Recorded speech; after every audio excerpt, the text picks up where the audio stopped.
आजकल लोग विवाह करते हैं, गोरी लड़की ढूंढते हैं, सुंदर लड़की ढूंढते हैं, सुंदर लड़की होगी तो विवाह कर लेंगे। इसका मतलब है कि उस लड़की से ब्याह नहीं किया इस आदमी ने, उसकी चमड़ी से ब्याह किया। लड़की को पसंद नहीं किया, लड़की की चमड़ी को पसंद किया है। और याद रखना, ऐसे लोग जो चमड़ी देखकर प्यार करते हैं, इनका प्यार तब तक रहेगा जब तक आपकी चमड़ी अच्छी होगी। जब बुढ़ापे की झुर्रियां आएंगी तो इनका प्यार समाप्त होगा, क्योंकि प्यार था ही नहीं। वो तो चमड़ी से अटैचमेंट था, चमड़ी का लगाव था, त्वचा से प्रेम था। ये प्रेम, चमड़ी वाला प्यार, ये संसार का प्रेम ना झूठा है, क्योंकि ये चमड़ी से जुड़ा है। संसार के प्रेम में चमड़ी बीच में है, हाँ या ना? इसलिए संसार कोई कहे हम तुमसे बहुत प्यार करते हैं, कर ही नहीं सकता। वो आपसे प्यार नहीं कर सकता। कोई आपसे प्यार क्यों करेगा? आपकी चमड़ी से प्यार है सबको, जो आपको खूब प्यार व्यार कहते हैं। बेटा कमाए तो माँ बाप कहते हैं ये बहुत अच्छा बेटा है, और बेटा एक ना कमाए तो माँ बाप कहते हैं निठल्ला है, बैठा बैठा खाता है। पति कमाए तो पत्नी कहती है बहुत अच्छा पति है मेरा, और ना कमाए तो पत्नी भी 10 ताने सुनाती है। ये संसार में कोई किसी से प्रेम नहीं, सच्चा प्रेम हम भगवान से ही कर सकते हैं। ये संसार से आप लाख कोशिश करो प्यार करने की, हो ही नहीं सकता। यहाँ अटैचमेंट, यहाँ मोह तो हो सकता है। जैसे आप लोग प्यार कहते हो ना, हम प्यार करते हैं, वो प्यार नहीं है, वो मोह है। पत्नी से, पुत्र से, परिवार से, पैसे से, वो एक मोह है, अटैचमेंट। शादी हुई, दुल्हन नई नई है तो ज्यादा अटैचमेंट है। साल 2 साल 4 साल 10 साल होने दो, धीरे धीरे वो चिंगम कैसी होती है, मुंह में डालो मीठी लगती है, चबाओ चबाओ चबाओ चबाओ, चबाते चबाते उसका सारा रस खत्म, फिर आदमी थूक देता। ऐसे ही संसार का हर रिश्ता च्युइंगम की तरह है। आपके पास कुछ है, च्युइंगम में जब तक मिठास थी चबाई गई, खत्म मिठास, थूक दी गई। आपके पास जब तक कुछ है तो लोग आपको, मिठास है तो यूज करेंगे। 60 साल के हो जाओगे, किसी भी पद पर हो, सरकार रिटायरमेंट कर देगी। चूस लिया सारा रस, बचा पीछे का छिलका, थूक दिया, चलो घर बैठो। ये दुनिया आपकी शक्ति चाहती है, आपकी ताकत जब तक है आप में, तब तक लोग आपकी कद्र करते हैं। आप बूढ़ा, गांव की कहावत है, बूढ़ा बैल, जब बूढ़ा हो जाता है बैल तो किसान उसे निकाल देता है। सुख के सब साथी, दुख में ना, दुख में ना कोई। इसलिए उद्धव इन असुवन को, देखो गोपियां भगवान से प्रेम करती हैं और प्रेम में आंसू होते हैं। इसलिए जगत के लिए मत रोया करो, जगन्नाथ के लिए आंसू बहाया करो। उद्धव जी वो चिट्ठी, वो पत्र गोपियां हृदय से लगाती हैं, रोने लग गईं। उद्धव जी बोले, अच्छा कृष्ण ने पत्र दिया है, अब तुम भी कोई पत्र दे दो तो हम ले जाके दिखाएंगे कि गोपियों ने ये दिया है। तब गोपियों ने कहा, उद्धव उद्धव उद्धव इन असुवन को, ये मेरे आंसू निकालो, आंसू बह रहे हैं। गोपी ने हाथ पकड़ा उद्धव का और यहाँ नीचे लगाया तो गोपियों के आंसू टपक टपक के उद्धव की हथेली पे आ गए। तो गोपियां बोली, उद्धव इन असुवन को हरि सन मुख ले जाओ, पूछे हरि कुशल तो।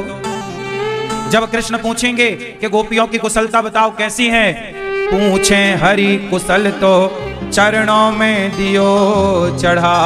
जब वो मेरा हाल पूछे तो ये आंसू उनके चरणों में चढ़ा देना, और वो पूछे कि ये क्या है तो कह देना, कहियो जी कहियो जी कहियो जी, इस प्रेम का यह तुच्छ सा नजराना। ऐ उद्धव हमें ज्ञान की पोथी न सुनाना, हम प्रेम दीवानी हैं, वो प्रेम दीवाना। प्रेम डोर से बंध रहा जीवन का संयोग, सुमिरन में डूबी रहे यही हमारा योग। कानों में रहे गूंजता वंशी का तराना। उद्धव, गोपियों के प्रेम के आगे कुछ शब्द नहीं थे। भगवान से प्रेम करना सीखिए भक्तों। औपचारिकताएं भगवान को ना रिझा पाएंगी, औपचारिकताओं से संसार को आप रिझा सकते हैं। भगवान औपचारिकताओं से नहीं, सच्चे प्रेम से रिझते हैं। और आज समाज की एक स्थिति बताऊं कि आज का समाज भगवान से प्रेम नहीं, केवल भगवान के आगे औपचारिकताओं में उलझा हुआ है। आजकल लोग भगवान को पुष्प चढ़ाते हैं, आज भगवान को लोग तुलसी चढ़ाते हैं, आज लोग भगवान को पैसे चढ़ाते हैं, मेवा मिष्ठान चढ़ाते हैं। सच बताएं तो भगवान को इन सब चीजों की कोई जरूरत ही नहीं है। पुष्प क्या चढ़ाओगे? कोई तुमने थोड़ी बनाए हैं पुष्प। वो डाल में जितना सुंदर था, तोड़ने के बाद वो इतना सुंदर कहां रहा। डाल से टूटकर जब पुष्प आपके हाथों में आया तो उसकी सुंदरता बढ़ गई या खत्म हो गई? एक गुलाब के सुंदर से वृक्ष पर, पौधे पर सारे गुलाब खिले हैं, तो जब गुलाब खिला होता है बगीचे में, उसे देखने से वो ज्यादा सुंदर लगता है। और आप सारे गुलाब तोड़ लो तो उस वृक्ष की सारी सुंदरता समाप्त हो जाती है। तो उस विधाता ने तो ये सुंदर गुलाब बनाया था, आपने उसे तोड़कर भगवान के चरणों में चढ़ा दिया। चलो ठीक है, लेकिन आप ये सोचो कि आपने गुलाब चढ़ाया तो गुलाब कोई आपका था क्या? गुलाब कोई आपकी संपत्ति है क्या? बोलो, ये ऑलरेडी ईश्वर का था। नारियल तुमने थोड़ी बनाया, ऑलरेडी भगवान का है। मिठास, गन्ने में मिठास तुमने थोड़ी भरी, ऑलरेडी भगवान की है, उसी से लड्डू मिठाई बन रही है। तो सब कुछ ईश्वर का है। पैसा, लक्ष्मी जी तो रोज पांव दबाती हैं, उन्हें आप क्या पैसा दोगे? तो आप जो दे सकते हैं, आप लोग पता है बड़े कंजूस हैं। आप भगवान के आगे बड़ी कंजूसी करते हैं। आप भगवान को भगवान की चीजें देकर खुश करना चाहते हैं। अच्छा, आप इतने कंजूस हैं कि आप अपनी एक चीज नहीं देते भगवान को। बताओ भगवान को क्या चढ़ाना चाहिए? आप सिर्फ आप बताओ, जिनसे पूछें सिर्फ वो बताएं, बाकी चुप रहें। क्या चढ़ाना चाहिए भगवान को? आपसे सवाल, क्या चढ़ाना चाहिए भगवान को? आपकी कोई चीज क्या है जो भगवान को हम चढ़ा सकते हैं? क्या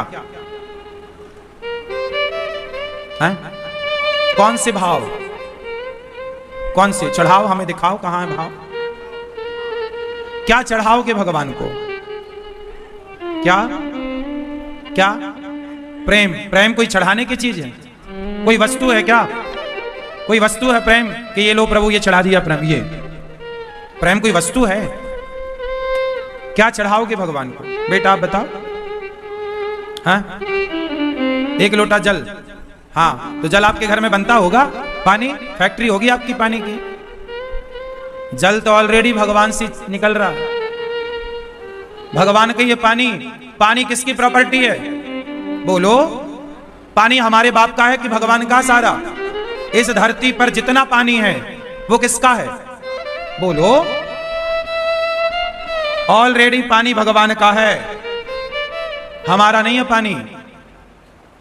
सब कुछ ईश्वर का है। आप क्या चढ़ाओगे भगवान को? क्या है आपके पास? कुछ नहीं, मतलब कुछ ना दोगे भगवान को?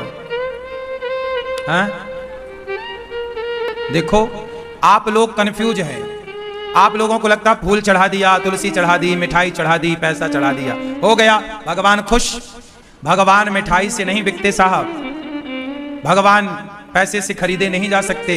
इंसान पैसों में बिकता है, भगवान पैसों में नहीं बिकते, है ना? भगवान पैसों, कितने पैसे हैं आपके पास, खरीद लोगे भगवान को? भगवान को क्या चढ़ाना हम बता रहे हैं, जो बता रहे हैं ध्यान से सुनना।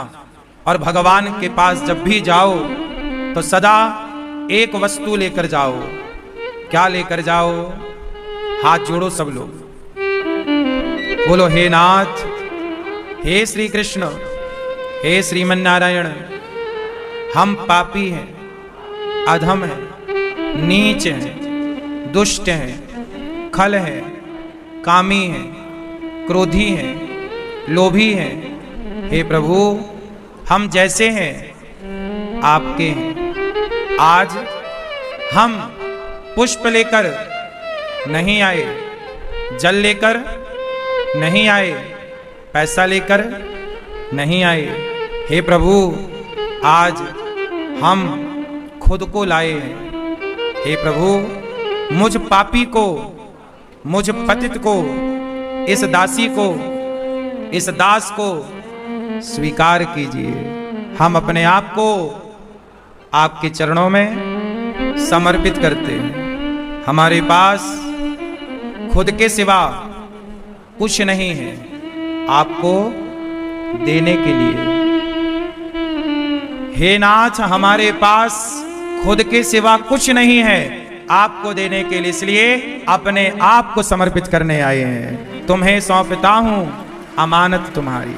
ये बताओ, हम किसके हैं? ये शरीर किसका है? ये आंखें तुम्हें किसने दी? ये पांव तुम्हें किसने दिए? ये हाथ तुम्हें किसने दिए? ये जीवन तुम्हें किसने दिया? आज हम यहाँ बैठकर आपको कथा सुना रहे हैं तो भगवान ने जीवन दिया है, इसलिए तो सुना रहे हैं। वो प्राण ना दें, वो जीवन ना दें तो हम तो राख बन के उड़ गए होते। इसलिए उनका दिया जीवन, आओ प्रभु का दिया जीवन, आओ प्रभु को समर्पित करते हैं। प्रभु हमें ही स्वीकार कीजिए। हमारे पास ऐसी कोई वस्तु नहीं है जो हम आपको दे सकें, खुद को देने आए हैं। हम आपके, हम आपके। खुद को चढ़ाओ साहब। नारियल तो बहुत चढ़ाए, ये बकरा की बलि चढ़ाने वालों से कह दो, बहुत चढ़ा दिए मंदिरों में बकरे, अब खुद को चढ़ा दो, खुद को समर्पित कर दो, सौंप दो अपने आप को और सब कुछ भगवान को अर्पण कर दो। और बची हुई सांसें प्रभु के नाम करके, भगवान के बन करके जियो। हे प्रभु, हम आपके होकर रहेंगे। जैसे हनुमान जी हैं, पर किसके हैं? राम के। ऐसे आप भी रहो राम के बनकर, आप भी रहो भगवान के बनकर। समर्पण। ये फूल जल इनसे ना रीझेंगे भगवान, पागलों की तरह तुम पानी उड़ेल रहे हो। जो चढ़ाना है वो चढ़ा नहीं रहे हो। पत्रम पुष्पम फलम तोयम। भगवान को आप भगवान के बन जाओ। आप किसके हैं और आपका कौन? अच्छा, आपका क्या है संसार में? कुछ नहीं। आपका क्या है संसार में? बोलो। कुछ नहीं। आपका क्या है संसार में? कुछ भी नहीं। आपका क्या है संसार में? क्या है? आप फिर गलती कर रहे हैं। इस संसार में हमारा कुछ है। क्या? बोलो हे श्रीमन नारायण। पीछे वाले बोल रहे हैं कि सो रहे हैं? बोलो हे श्रीमन नारायण। सब कुछ आपका, ये परिवार आपका, व्यापार आपका, एक आप हैं। हे कृष्ण, हे श्याम सुंदर, हे श्रीमन नारायण, एक आप हैं जो मेरे हैं। आप मेरे, बाकी सब कुछ आपका। एक भगवान मेरे तो गिरधर गोपाल, दूसरो ना।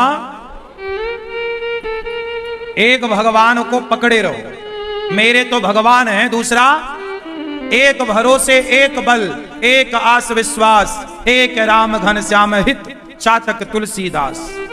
एक भगवान के सिवा हमारा कोई नहीं। द्रौपदी ने एक कृष्ण को छोड़कर सबको बुलाया। हे अर्जुन आओ, भीम आओ, नकुल आओ, सहदेव आओ, गुरु द्रोणाचार्य आओ, पितामह भीष्म आओ, समाज आओ, राजा आओ। आया कोई? द्रौपदी माता ने सबको पुकारा, कोई आया नहीं। लेकिन जब एक हरि को पुकारा तो श्री कृष्ण दौड़े कि नहीं। इसलिए सबको बुलाकर समय क्यों बर्बाद करना? एक भगवान के भरोसे हम तो केवल एक कृष्ण के। महीने तक ब्रज रज में लौटते रहे। और गोपियों की चरण रज का पान करते रहे। 6 महीने बाद जब श्री कृष्ण गए तब भगवान ने गोपियों को अपने हृदय में दर्शन कराया। ब्रजमंडल को कहा कि हम एक क्षण के लिए ब्रजमंडल से दूर नहीं हैं। भगवान अपने भक्तों से, अपनी गोपियों से दूर नहीं हैं। ये तो लीला करने के लिए, उद्धव जैसे ज्ञानियों का ज्ञान चूर करने के लिए और प्रेम का प्रतिपादन करने के लिए, प्रेम को प्रकट करने के लिए भगवान ने उद्धव जी को वृंदावन भेजा। प्रिय भक्तों, भगवान का विवाह माता रुक्मणी जी से हुआ। बड़े पुत्र हुए प्रद्युम्न।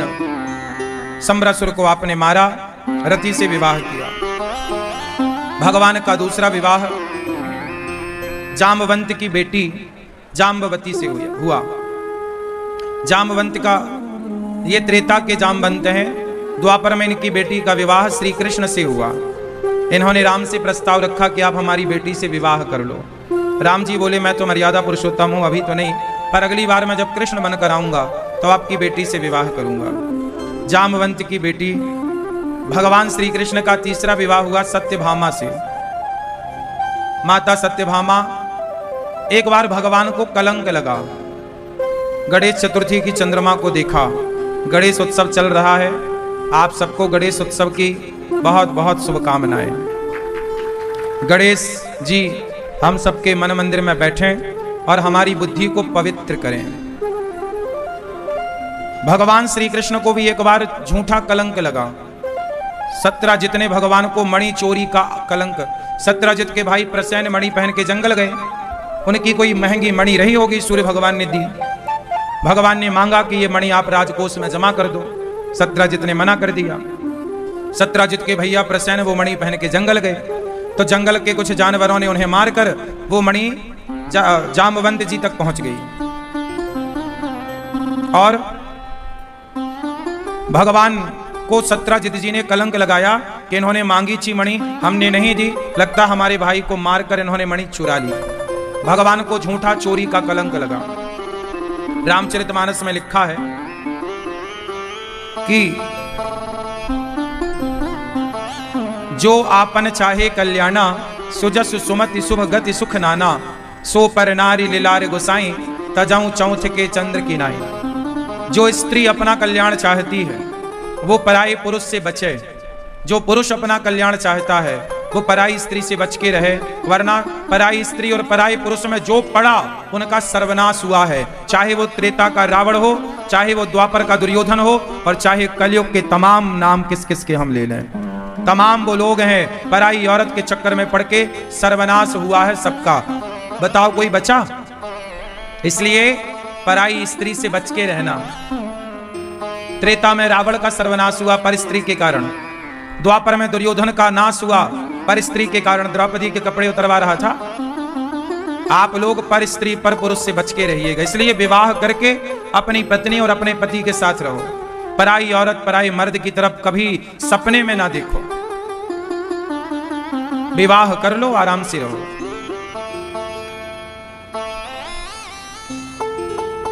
और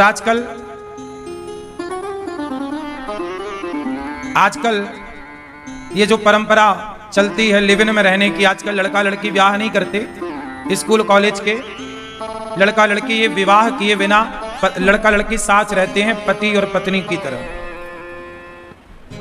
संबंध भी बनाते हैं ये लोग शारीरिक। और ये कहते हैं कि हम आज के पढ़े लिखे बच्चे हैं। आपकी पढ़ाई यदि आपको चरित्रहीन बनाती है तो इससे अच्छा तो अनपढ़ है जो चरित्रवान तो है कम से कम। यदि आपकी शिक्षा आपको चरित्रहीन बना रही है, आजकल पढ़ने लिखने के नाम पर कुछ बच्चे, सब नहीं, कुछ बच्चे चरित्रहीन हो रहे हैं। हाँ या ना? लिव इन में रहना, एक ही कमरे में लड़का लड़की रहते हैं, शादी के देखो। इसलिए हमारे ऋषि पुराने बुजुर्ग लोग क्या करते थे? जल्दी शादी कर देते थे। क्या कर देते थे? जल्दी शादी कर देते थे, क्योंकि उनको पता था कि शादी लेट हुई तो ये लिव इन में रहने की बातें करेंगे। तो लिव इन में रहना है तो हम कहते हैं कि पराई स्त्री के संग क्यों, विवाह कर लो और अपनी पत्नी और अपने पति के संग रहो। खूब पढ़ो लिखो, गृहस्थ में रह के पढ़ो, और साथ में रहो, कोई दोष नहीं, पर चरित्रवान बनो। आपने पराई स्त्री के साथ रहकर, पराई मर्द के साथ रहकर यदि अपना चरित्र बिगाड़ लिया तो फिर आपकी कोई वैल्यू नहीं है। आप कितना भी पढ़ जाओ, रावण जैसा कोई कितना पढ़ सकता है क्या? रावण सबसे बड़ा विद्वान था, पर चरित्रहीन होने के कारण कोई पूजा नहीं करता, सब पुतले जलाते हैं। राम तो रावण से कम पढ़े लिखे थे। बताओ, रावण ज्यादा पढ़ा लिखा है कि राम? बोलो। राम तो भगवान है, उनकी शिक्षा का तो कोई अंत नहीं, लेकिन व्यवहार में तो रावण ही विद्वान था। लोग कहते हैं ना रावण बड़ा विद्वान। आपने ये भी सुना होगा कि जब रावण को बाण लगा, राम ने मारा, तो राम ने लक्ष्मण जी से कहा कि जाओ रावण से कुछ ज्ञान ले लो आखिरी। ये भी सुना होगा आप लोगों ने। तो राम भी ये बात मानते थे कि रावण विद्वान है। रावण बहुत बड़ा नीतिज्ञ था। रावण विद्वान ना होता तो सोचो, शंकर जी खुद आते थे। आप लोग तो सावन के महीने में माटी के शंकर जी बनाते हो। रावण तो असली शंकर जी को कैलाश से बुलाता था। सावन आ गया, भोलेनाथ जी यहां जाओ, लंका रहो 1 महीना। डायरेक्ट उन्हीं को बिठा के डायरेक्ट अभिषेक करता था रावण, ऐसा ज्ञानी था। शिव जी को बुलाए तो शिव जी आ जाते थे। था तो कमाल का, लेकिन उसने अपनी विद्या, उसने अपना पावर खर्च कहां किया? गलत काम में। चरित्रहीन हो गया, और जब चरित्रहीन हुआ तो आज तक पुतले जल रहे हैं। इसलिए चरित्रहीन ना हो आपकी संतान। बच्चों को चरित्र की शिक्षा भी देना सीखिए। बेटियों को लव जिहाद से बचाइए। आजकल बड़ा बेटियों के साथ एक धोखा हो रहा है। कुछ लोग, कुछ मुस्लिम लड़के हिंदू नाम रखकर, हिंदू लड़कों का नाम रख करके वो हिंदू लड़कियों को फंसाते हैं, और लड़कियां उनके प्यार व्यार के जाल में फंस जाती हैं। वो शादी कर लेते हैं और वो ले जाते हैं घुमाने लंदन, जापान, फला फला देश, और वहां ले जाके 2, 4, 5, 10 लाख में लड़कियों को बेच देते हैं। सारी जिंदगी आपका शोषण होता है, शारीरिक और मानसिक। सारी जिंदगी आप केवल वैश्या बन के रह जाती हैं। भाई वैश्यालयों में जाके बेच देते हैं उन लोग। सारी जिंदगी तुम्हारे साथ बलात्कार होगा। ये प्यार व्यार के लफड़े में ना पड़ो, ये कोई प्यार नहीं करता। बार बार कहता हूं कि माँ बाप जो लड़का देखें आप पसंद करो, अपनी पसंद का लड़का। माँ बाप को बताओ, कोई पसंद है तो माँ बाप को बता दो अपनी पसंद। माँ बाप पूरी जन्म कुंडली देख लेते हैं। प्यार व्यार काम नहीं करता। जिसके साथ जीवन गुजारना है उसका पूरा बैकग्राउंड चेक करना चाहिए। हर चीज देखने पे मत जाओ। कई बार पीतल भी सोने जैसा दिखता है, कई बार पीतल सोने जैसा दिखता है, और आप सोने के भाव से पीतल खरीद लोगे तो जमाना तुम्हें मूर्ख कहेगा, और तुम्हारे पीतल को सोना मान लेने से कभी पीतल सोना नहीं होगा। ऐसे तुम कितना भी कहो कि हमारा वाला बुरा नहीं है, हम जिससे प्यार करते हैं वो अच्छा है, लेकिन ऐसा लड़कियां कहती हैं, लेकिन तुम्हारा वाला ही तुम्हें 2-5 लाख में बेच देगा। उसका तो धंधा है तुम जैसी लड़कियों को फंसा के। इसी का नाम है लव जिहाद, प्यार का व्यापार। लव जिहाद का हिंदी क्या हुआ? प्यार का व्यापार। लव जिहाद का अर्थ क्या है? प्यार का व्यापार। कि तुम्हें प्यार के जाल में, झूठे प्यार के जाल में फंसाया, 2, 5, 10 लाख में बेच दिया, फिर दूसरे को फंसाएगा, फिर बेचेगा। साल में 3-4 लड़कियों को यदि उसने फंसा लिया तो लो भैया 40-50 लाख का जुगाड़ हो गया। उसका तो अच्छा बिजनेस चल रहा है। तुमसे प्यार व्यार कोई नहीं कर रहा, वो तो अपना बिजनेस कर रहा। आजकल तो लड़कियों को प्यार के नाम पे फंसाना भी एक बिजनेस हो गया है। लव जिहाद बिजनेस। क्यों, बात सही है कि गलत है? बोलो हाँ या ना। द केरला मूवी देख लेना यदि मेरी बात का यकीन नहीं है तो। द केरला मूवी इसी पे बनी है पूरी, लव जिहाद के चक्कर में किस तरह लड़कियों को फंसाया जाता है और किस तरह बरगला करके हिंदुओं के खिलाफ खड़ा किया जाता है और किस तरह ले जाके बेचा जाता है। इसलिए मैं बेटियों से कहूंगा तुम झूठे प्यार व्यार के चक्कर में ना पड़ो। शादी तुम्हारे माँ बाप जहां करें, माँ बाप को चाहिए कि 10 लड़के लाके खड़े कर दो, 10 लड़के योग्य, और लड़की से कह दो इन 10 में से पहचान लो तुम्हें जो अच्छा लगे, पसंद कर लो। पहले हमारे यहाँ स्वयंवर होता था। क्या होता था? जोर से जोर से जोर से। स्वयंवर का मतलब क्या है? जो स्वयं वर्ण करे, लड़की, लेकिन सबके साथ नहीं। राजा लोग 20 राजा को बिठा देते थे, 20 राजा योग्य, निमंत्रण उन्हीं को दिया जाता था जो योग्य। 20 लड़के बैठ गए और माला दे दिया लड़की के हाथ में। 20 योग्य हैं, 20 अच्छे बड़े राजा हैं, 20 का बैकग्राउंड माँ बाप ने चेक किया और बिठाया, तुम्हारे सामने माला लो, जिससे तुम डाल दोगी माला वो तुम्हारा पति। ये स्वयंवर था। किससे ब्याह करें किससे ब्याह ना करें, थोड़ा विचार करो। पानी पियो छान के और विवाह करो जान के। आजकल की लड़कियां प्यार व्यार के चक्कर में सारा जीवन बर्बाद कर लेती हैं। अभी एक वीडियो आपने सुनी होगी, एक मैया ने मेरे से प्रश्नोत्तरी में पूछा, महाराज जी मैं एक आदमी से प्यार कर ली, बाद में पता चला कि उसके ऑलरेडी ब्याह हो चुका है। आजकल बड़े बड़े शहरों में क्या हो रहा है, एक सच्ची घटना एक घटी, वो मैं आपको सुना दूं। आप समझदार हैं समझ लो, नहीं है तो भगवान जाने आप क्या हैं। एक लड़की पढ़ने गई, घटना दिल्ली की है। एक छोटे शहर से ना लड़कियां पढ़ने जाती हैं बड़े शहरों में, माँ बाप का नाम रोशन करने के लिए। IAS बनना है, IPS बनना है, फला फला बनने के सपने तो सबके होते हैं। पढ़ना लिखना बुरा नहीं है, खूब पढ़ना चाहिए। पढ़ के माँ बाप का, समाज का, गांव का, क्षेत्र का, शहर का नाम रोशन करना चाहिए, बहुत अच्छी बात है। एक लड़की की सच्ची घटना बोल रहा हूं, समझ लेना। एक लड़की थी, एक छोटा शहर था, वो छोटे शहर से दिल्ली राजधानी पढ़ने के लिए दिल्ली में वो लड़की आई। माँ बाप ने कर्जा किया, बड़ा IAS की पढ़ाई पढ़ रही थी ना, तो उसकी तो कोचिंग ही महीने की लाखों की होती है। उसे IAS बनने का सपना था, है ना, तो IAS बनने आई। अब वो एक टीचर के पास जाती, एक जगह जाती होगी और कोचिंग करती, पैसा माँ बाप भरते। उसे एक लड़के से प्यार हो गया, पढ़ने गई है, माँ बाप ने भेजा, वो अकेले कमरे में किराए से रह रही है। अब वो पढ़ने जाती है तो किसी लड़के से जिसके साथ पढ़ती रही होगी, हो गया होगा इलू इलू, प्यार हो गया उससे। अब प्यार हुआ तो वो लड़की, अब वो कमरे में तो अकेली ही थी, उस लड़के को भी बुलाया, आओ कमरे में आओ मिलने। अब फ्रेंड हो गए दोनों, दोस्त हो गए दोनों जवान। फिर दोनों ने क्या किया, दोनों ने प्यार किया, शारीरिक संबंध बनाए। लड़की बोली कि पहले आप ये बताओ तुम कौन हो। लड़की ने अपने स्तर से छानबीन की, उसने बोला कि मैं फलाने बाप का बेटा हूँ, मेरे पास ये है वो है।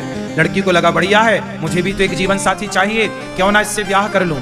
तो उस लड़की ने कहा कि हम आपसे संबंध तब बनाएंगे जब आप हमसे ब्याह करोगे। तो लड़का बोला यार चलो। मंदिर गए दोनों, चाय माई हो गई, शादी हो गई। और शादी हो गई, दोनों पति पत्नी की तरह 6 महीने तक रहे। 6 महीने बाद उस लड़की को पता लगा कि उसके मोबाइल में ना किसी एक महिला की फोटो देख ली। उसने पूछा कि ये कौन है, और वो महिला मांग भी भरी थी, उसके पास बच्चे भी थे। कौन है ये? उसने बोला कि ये मेरी पत्नी है। आप पत्नी है?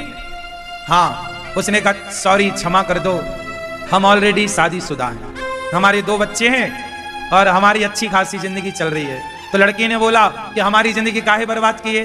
बोले हमने कहां बर्बाद की है, तुम्हारा मन था बर्बाद होने का तो हमने बर्बाद कर दिया।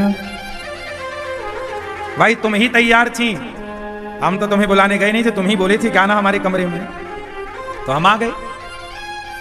और लो भैया, अब ये लड़की क्या करती, किसकी गलती है? क्या करती है? चुपचाप IAS बन के आ गई है, चुपचाप ये वाला IAS बन गई। अब ना ये माँ को बताए ना बाप को बताए, ना ये उगल सके ना निगल सके। उसे छोड़कर आई और अपना घर में रहने लग गई। बाद में फिर माँ बाप ने विवाह कर दिया। तो ये हो रहा है आजकल, और ये अनपढ़ लोगों के साथ नहीं हो रहा है, पढ़े लिखे लोगों के साथ हो रहा है। अब आप ना समझो तो ना समझो, तुम कितने भी पढ़ लो रहोगे बुद्धू। तुम्हारे माँ बाप भले बिल्कुल नहीं पढ़े, पर तुमसे बहुत होशियार हैं, बहुत समझदार हैं। तुम्हारे माँ बाप तुम्हारे लिए जितनी बेहतर प्लानिंग कर सकते हैं, तुम अपने लिए भी इतनी बेहतर प्लानिंग नहीं कर सकते। इसलिए माँ बाप पे भरोसा रखो, वो तुम्हारे लिए एक अच्छे लड़के की, एक अच्छी लड़की की तलाश करेंगे। और उस तलाश में तुम देख लेना कि जो लड़की अच्छी लगे, जो लड़का अच्छा लगे, उससे ब्याह करना। तुम पढ़ लिख गए हो लेकिन रिश्तों को ढूंढने में अभी काबिल नहीं हो, मैच्योर नहीं हो। रिश्ते क्या होते हैं अभी तुम जानते भी नहीं हो। क्यों? बात सही है कि नहीं? ये सब बातें तो समय के साथ समझ में आती हैं। तो आजकल ऐसा चल रहा है, कोई भी लड़का आता है आपको आई लव यू कहता है, आपका शोषण करने लगता है, आप शोषण कराने लगती हो। आपको तो लगता प्यार हो गया, प्यार है, कोई प्यार व्यार नहीं है। सामने वाला तो आपको केवल नोचना चाह रहा है, च्युइंगम की तरह यूज कर रहा है, चबाएगा, थूक के चला जाएगा। तुम क्या कर लोगी? क्या कर ली उस लड़की ने? अब लड़े तो क्या लड़े, ऐसा चल खूब चल रहा है आजकल, ऐसा चल रहा है सरकार। सही है कि गलत है? आप तो देखो, मैं तो वृंदावन से बाहर कम जाता हूं, गौरी गोपाल से बाहर कम जाता हूं, मुझे तो कम पता है संसार में ज्यादा क्या चल रहा है। आप लोगों को तो मेरे से ज्यादा पता है, मुझे तो किसी ने बताया तो पता लगती हैं चीजें। आप जैसे भक्त आते हैं, मुझे अपनी अपनी दास्ता बताते हैं, रो रो के बताते हैं हमारे साथ ऐसा हुआ, तो हमें पता लगता है कि अच्छा ऐसा भी हो रहा है, अच्छा ऐसा भी हो रहा है। ये सब चल रहा है बाजार में। बोलो हाँ। और आजकल एक चीज और चल रही है, लव जिहाद से अपनी बेटियों को बचाना। जितनी माँ बैठी है ना, तुम जिम्मेदार हो। तुम्हारी बेटी यदि मोबाइल लेके भाग रही है यहाँ वहां, तुमसे छिपके मोबाइल चला रही है, समझ लो कि गड़बड़ है, फंस गई कहीं छोरी तुम्हारी। तुम्हारी बेटी के मोबाइल में पासवर्ड लग गया, माँ को नहीं बता रही है पासवर्ड, समझ लो छोरी चोरी कर रही है। यदि उसके मन में कपट नहीं होता तो बताती ना पासवर्ड, मेरा मोबाइल, मेरा पर्सनल जो मोबाइल है, मेरा मोबाइल सब चलाते हैं, पूरा स्टाफ हमारे साथ जो रहते हैं, सारे बच्चे, कोई भी चलाओ, कोई भी देखो, कोई हमारा पासवर्ड नहीं है, कोई हमारा लॉक नहीं है, सब देखो। हमारे मन में कोई होता तो हम भी पासवर्ड लगाते। पासवर्ड लगाना चाहिए मोबाइल में, कोई दूसरा यूज ना कर ले, कोई आपका ओटीपी ना निकाल ले, ये बात सही है। लेकिन आप अपनी माँ के सामने तो पासवर्ड ना लगाओ, मतलब माँ को तो बता दो पासवर्ड, बाप को बताओ, आप अपने मोबाइल का पासवर्ड बाप को बताओ, आप अपने मोबाइल का पासवर्ड अपने माँ को बताओ, अपनी बहन को बताओ और अपने भाई को बताओ। 4 लोगों को आपके मोबाइल का पासवर्ड पता होना चाहिए। एक तो आपके पिता को, बोलो हाँ, नहीं, आपके पिता को, आपकी माँ को, आपके भाई को, आपकी बहन को आपके मोबाइल का पासवर्ड पता होना चाहिए। यदि नहीं पता तो तुम्हारा छोरा हो या छोरी, दोनों तुम्हें अंधेरे में रखे। समझ सको तो समझो मैया, तुम नहीं समझो तो फिर हम तो समझा ही रहे, है ना मैया? समझ सको तो समझो दिलवर जानी, वरना फिर भी दिल तो है हिंदुस्तानी। सही है? तो छोरियों से आधी पासवर्ड ले लेना और पूरा मोबाइल, पूरी गैलरी जाके चेक कर लेना, व्हाट्सएप चेक कर लेना किस किस को आई लव यू लिख के भेजा है, फेसबुक इंस्टाग्राम सब चेक कर मारना पूरा। नहीं, सही बोल रहे हैं हम, गलत बोल रहे हैं? साची है कि लबरी है? मैया हम लबरी कह रहे हैं क्या? लबरी जानते हो? गांव की भाषा में झूठ को लबरी बोलते हैं। लबरी बोल रहे हो मतलब झूठ बोल रहे हो, साची बोल रहे हो मतलब सच बोल रहे हो। साची लबरी, तो हम साची कह रहे हैं कि लबरी कह रहे हैं? जोर से मैया। तो भगवान श्री कृष्ण उद्धव जी से ये सब चर्चा हुई और भगवान का विवाह संपन्न हुआ।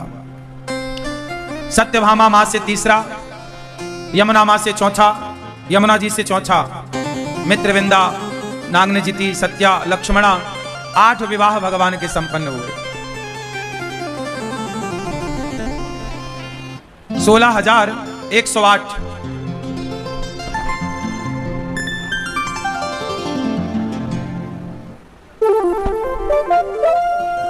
16,108 विवाह हुए भगवान के टोटल। कितने विवाह हुए? जोर से 16,000 वेद की ऋचाएं हैं, 108 उपनिषद हैं। भगवान का विवाह संपन्न हुआ। भौमासुर नाम के दैत्य को भगवान ने मारा। देखो, कोई लोग कहते हैं ना भगवान ने इतने सारे विवाह क्यों किए? अरे भगवान है, कोई इंसान नहीं है। भगवान जो चाहे सब करें।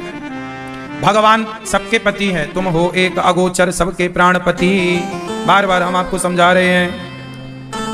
इस तरह भगवान विवाह की लीला को पूरा करते हैं। वेद की ऋचाओं से भगवान विवाह करते हैं। टोटल विवाह 16,108। रुक्मणी संवाद हुआ, अनिरुद्ध और उषा का विवाह हुआ। राजा नृग पर भगवान ने कृपा की, भौमासुर को मार गिराया। राजा नृग गौदान करते थे। आज राजा नृग पर भगवान ने कृपा की। राजा नृग कौन सा दान करते थे? गौदान। गौदान करके राजा नृग ने भगवान को पा लिया। आप लोग भी गौदान, कुछ काम है जो मरने के पहले सबको कर लेना चाहिए। ये बताओ कथा कितने लोग सुनते हैं घर पे, टीवी पर और यूट्यूब पर सुनते हो, मोबाइल पर सुनते हो? प्रश्नोत्तरी कितने लोग सुनते हैं? प्रश्नोत्तरी तो आप भी अपने मोबाइल पर सुनते हो ना, तो मोबाइल पे कितने लोग जुड़े हैं हमसे? भगवान की कथा सुनने लग जाएं, कुछ सीखने लग जाएं, सही है? तो प्रिय भक्तों सीखिए। भगवान बहुत सारी लीलाएं करते हैं। राजा नृग पर कृपा की, राजा नृग ने गौदान दिया। गौदान सबसे श्रेष्ठ दान है, इसलिए गौदान हम सबको करना चाहिए। मरने के पहले गौदान कर लो, क्योंकि गाय की पूंछ पकड़ के ही वैतरणी से पार होना है सबको। कौन सा दान? जोर से गौदान। सबसे पहले गौदान कर लो। और दूसरा, मरने के पहले गाय की पूंछ पकड़ के ही गौदान होता है, तो मरने के पहले गौदान, गौरी गोपाल गौशाला आओ, गौरी गोपाल गौशाला में आप अपनी तरफ से गाय की सेवा करो, गौदान करो, गाय को चारा दो, भूसा दो। पहला काम मरने के पहले गौदान, क्योंकि मरने के बाद बेटा करे ना करे, क्यों भैया? तो हम जीते जी कर लें गौदान। दूसरा काम क्या करें? मरने के पहले हम सब गौदान के साथ साथ भागवत जी का पाठ, भागवत जरूर सुनना चाहिए। मरने के पहले भागवत जी की पोथी करा लो, भागवत जी सुन लो, क्योंकि राजा परीक्षित जी ने भागवत सुनी तो उनका उद्धार हुआ। धुंधकारी ने भागवत सुनी, उद्धार हुआ। जो भागवत सुनेगा ये समझो उसी का उद्धार होगा, क्योंकि इस कली काल में हम पाप से बच नहीं सकते। कोई ना कोई पाप हमसे जाने अनजाने में हो ही जाता है। जब पाप हो गया तो पाप के कारण तो नरक जाना पड़ेगा, तो फिर क्या करें? नरक जाएं और भोगें। इससे अच्छा है कि जैसे दीपक जला देने से सारा अंधकार नष्ट हो जाता है, ऐसे भागवत सुन लेने से सारा पाप नष्ट हो जाता है। इसलिए भागवत जरूर सुनना चाहिए सबको। आज यहाँ भागवत जी के पोथी पाठ हुए, बहुत सारे यजमानों ने भागवत जी का पाठ कराया और अपने पितरों के लिए उन्होंने भागवत जी की पोथी कराई। और बहुत सारे लोगों का कहना है कि हमने भागवत सुनी और हमारे जीवन में बहुत कुछ मिला। आज तक जितने लोगों ने यहाँ से भागवत जी के पाठ कराए, सब पर निश्चित भागवत जी की कृपा से उनकी कामनाएं पूरी हुई। जिसे पुत्र नहीं था, भागवत जी ने पुत्र दिया। जिसका धन धान्य नहीं हो, उसे धन धान्य मिलता है। जिसे जो चाहिए, भागवत भगवान है और भगवान भला क्या नहीं दे सकते। तो भागवत जी सुनेंगे, पितरों की सदगति तो होती ही होती है। आप अपने पितरों की सदगति के लिए भागवत जी के पाठ करा सकते हैं। अभी 18 तारीख से फिर भागवत जी के पोथी पाठ बैठेंगे। आप भी अपने पितरों के लिए, पूर्वजों के लिए भागवत जी के पोथी पाठ कराइएगा। एक हम सब के ऊपर एक ऋण है माँ बाप का, पितृ ऋण। वह माँ बाप के नाम से भागवत जी करा के आप उस ऋण से उबर जाइए। तो माँ बाप के नाम से श्राद्ध पक्ष में भागवत कराइए। 18 तारीख से भागवत जी होंगी और 26 तारीख से भी भागवत जी होंगी, और दोनों में पितृपक्ष हैं। तो जो आपको सही लगे, जो तारीख आपके अनुकूल बैठे, आप अपने माँ बाप के लिए भागवत जीते जी सुनवाओ। नहीं है दादा दादी तो उनके नाम से श्राद्ध पक्ष में जरूर ये शुभ कार्य आपके द्वारा कर लेना।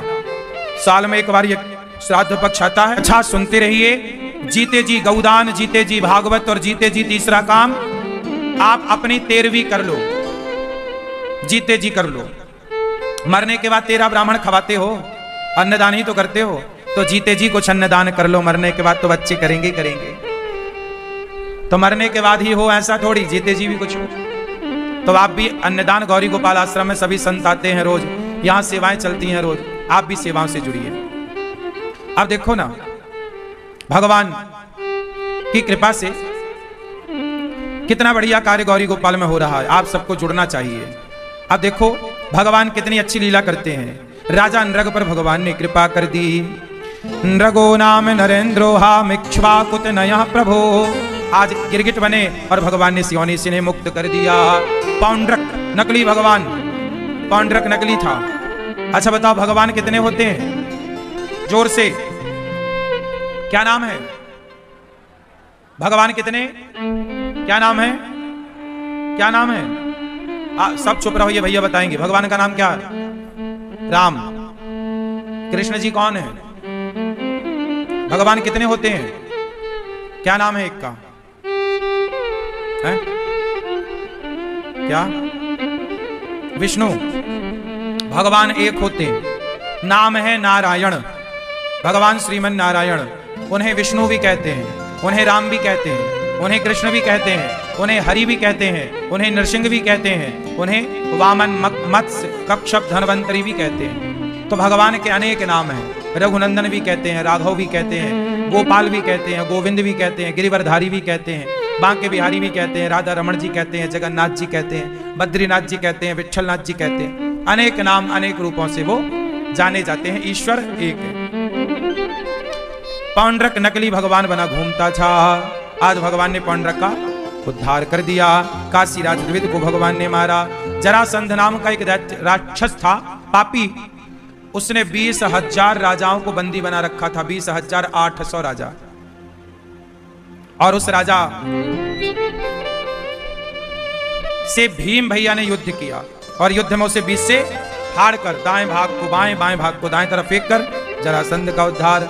राजाओं ने स्तुति की, कृष्णाय वासुदेवाय हरये परमात्मने प्रणत क्लेशनाशाय गोविंदाय नमो नमः। भगवान ने सब राजाओं को मुक्त किया, जरासंध का उद्धार। शिशुपाल ने भगवान कृष्ण को कितनी गालियां दी? उत्तर दो। 100। आप कितनी गालियां सह लेती हो? नहीं। पति कुछ गाली वाली तो नहीं देते? सास, आप कितनी गालियां सहने की ताकत है आपके अंदर? एक भी नहीं। तो एक कोई दे दो, आप मारती हो पकड़ के। पति गाली दे दे तो नहीं देते, बहुत अच्छे हैं फिर। और सास नहीं, और जेठानी, देवरानी, कोई नहीं गाली देता। और कोई दे दिया धोखे से तो मारोगे। कितनी माफ करोगे? क्यों मैया, आप कितनी माफ कर सकती हो गालियां? सारी? वाह। आप कितनी गालियां माफ कर सकते हैं? भगवान श्री कृष्ण को 100 गालियां रोज देता था शिशुपाल, डेली की 100 पर डे। और भगवान 100 गालियों तक चुप रहते थे। एक दिन तो अति हो गई, शिशुपाल ने भगवान को 101 गाली दे दी। तो भगवान ने सिर सुदर्शन से काट दिया। जो भगवान 100 गाली सुनने के बाद 100 के बाद 101वीं गाली पर सिर काटते हैं, वो भगवान पहली और दूसरी और 10वीं गाली पे भी तो सिर काट सकते थे। क्यों नहीं काटा? समाज के लिए प्रेरणा, मैसेज दिया भगवान ने कि मैं कृष्ण भगवान होकर मैं 100 गालियां सहता हूं, तो तुम इंसान एक अच्छे इंसान बनना चाहो तो 10-20 गालियां तो कम से कम सहो।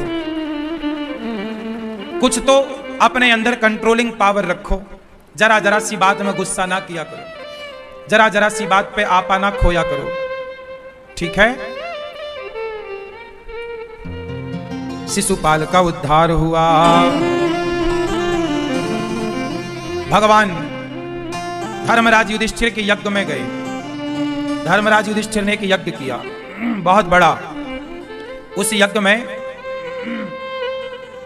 में बड़े बड़े राजा, बड़े बड़े लोग आए, सबने भोजन किया।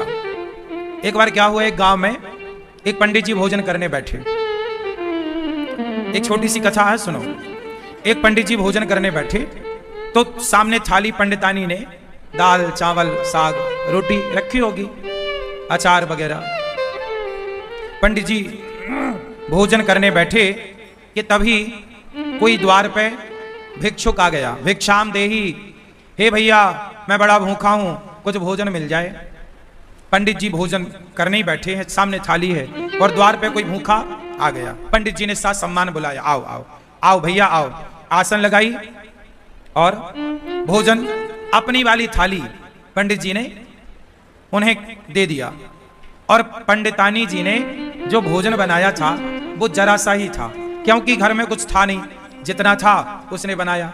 थोड़ी सी दाल थी, आज दाल बनी, साग थी, चावल जो था भिक्षा में उसे मिला, ब्राह्मण थे भिक्षा मांग कर लाते और जो मिलता खाते। तो आज उनका भोजन जरा कम था, पंडितानी के लिए जरा सा अंदर था।